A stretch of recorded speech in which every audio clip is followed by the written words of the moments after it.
نحمدہ و نصلی علی رسولہ الکریم اما بعد فاعوذ باللہ من الشیطان الرجیم بسم اللہ الرحمن الرحیم۔ السلام علیکم۔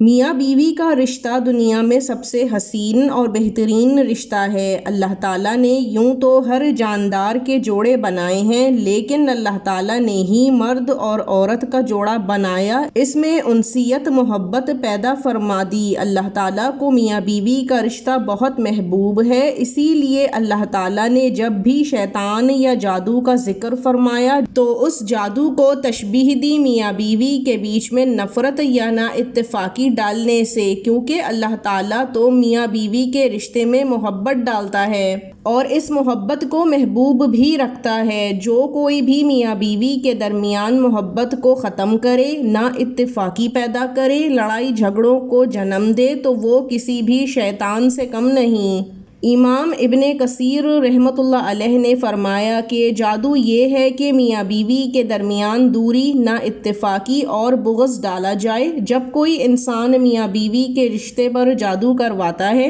یا کرتا ہے، یا پھر کوئی مرد یا عورت اپنی باتوں کے ذریعے ہی میاں بیوی کے رشتے میں نا اتفاقی، بدگمانی یا شرانگیزی کرنے کی کوشش کر رہے ہوتے ہیں تو گویا یہ دونوں ہی برابر گناہ کبیرہ کے مستحق ہیں۔ گناہ کبیرہ وہ گناہ ہیں جن کی معافی نہیں ہے، اور ایسے لوگ اللہ تعالیٰ کی بارگاہ میں ملعون ہو جاتے ہیں اور اللہ تعالیٰ ان کی زندگیوں میں سے بھی برکت اٹھا لیتا ہے، کیونکہ جب میاں بیوی میں اختلافات پیدا ہوتے ہیں، لڑائی جھگڑے ہوتے ہیں، یا پھر بات خلا یا طلاق تک پہنچ جاتی ہے اور فیصلہ ہو جاتا ہے تو اللہ تعالیٰ کا عرش تک ہل جاتا ہے، کیونکہ یہ ناپسندیدہ ترین فعل ہے، چاہے حلال کاموں میں سے ہی کیوں نہ ہو۔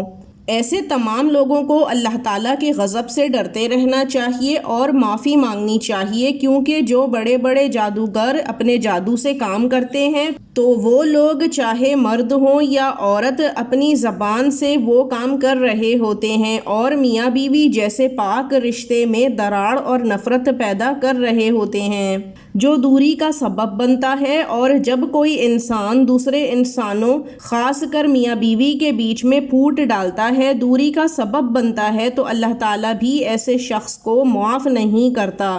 پھر چاہے میاں بیوی کے بیچ میں دوری ان کے والدین ڈال رہے ہوں، بہن بھائی ہوں، دوست ہوں، یا پھر کوئی اور رشتہ بھی ہو، اللہ تعالیٰ کے غضب سے نہیں بچ سکتا۔ اب آتے ہیں اس وظیفے پر جو کہ میاں بیوی کے رشتے کو مضبوط کرتا ہے، محبت دلوں میں پیدا کرتا ہے، اور خاص کر بیوی کے حق میں بہترین ہے کہ وہ اپنے شوہر کے دل اور دماغ پر راج کر سکتی ہے۔ کرنا آپ نے یہ ہے کہ دن کے کسی بھی حصے میں، لیکن جب آپ باوضو ہوں تو آپ نے سورہ عصر کو 11 مرتبہ پڑھنا ہے اور ہاتھ پر پھونک کر اپنے اوپر دم کر لینا ہے۔ چاہے مرد ہو یا خاتون، دونوں ہی یہ عمل کر سکتے ہیں، لیکن اگر خواتین یہ عمل کر رہی ہیں تو اپنے اوپر دم کرنے کے ساتھ ساتھ آپ نے کھانے پینے کی اشیاء پر اور اپنے شوہر کے کپڑوں پر بھی یہی پھونک دینا ہے۔ انشاءاللہ شوہر آپ کی طرف متوجہ ہوگا، میاں بیوی میں اٹوٹ اور بے انتہا محبت قائم ہوگی اور گھر میں خوشحالی اور پرسکون ماحول ہوگا۔ یہ وظیفہ جب تک چاہیں آپ کر سکتے ہیں۔ مختصر لیکن مجرب اور آزمودہ وظیفہ ہے۔ اللہ تعالیٰ سے دعا کرتے ہیں ہر بہن کا گھر خوشحال اور آباد رکھے اور شر سے محفوظ بھی، آمین۔ اب ہمیں اجازت دیجیے، وآخر دعوانا ان الحمدللہ رب العالمین۔ اللہ حافظ۔